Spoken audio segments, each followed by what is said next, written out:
Calculons la limite de exponentielle moins x carré quand x tend vers plus l'infini.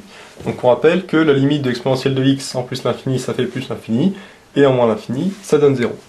Alors on voit qu'ici, on a une fonction composée. C'est pas exponentielle de x, c'est exponentielle de u, avec u qui vaut moins x carré.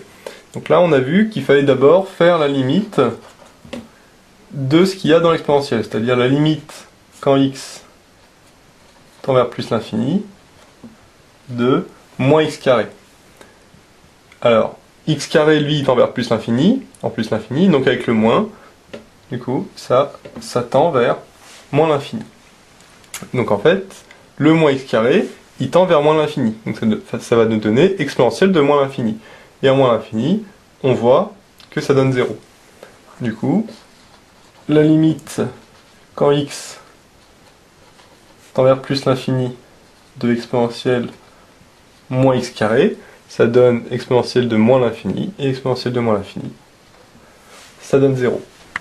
Un autre petit exemple, c'est la limite de exponentielle 1 sur x quand x tend vers plus l'infini. Comme tout à l'heure, on fait d'abord la limite quand x tend vers plus l'infini de 1 sur x, c'est-à-dire la limite de ce qui est dans l'exponentielle.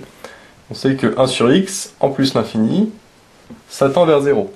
Du coup, ça va tendre vers 0. Donc ça va nous faire exponentielle de 0. Et exponentielle de 0, ça vaut 1.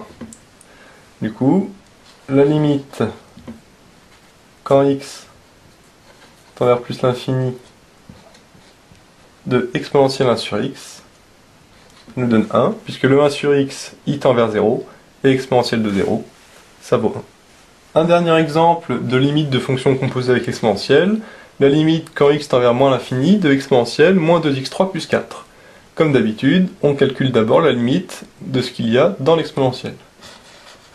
On calcule la limite quand x tend vers moins l'infini, parce que c'est moins l'infini, de moins 2x3 plus 4.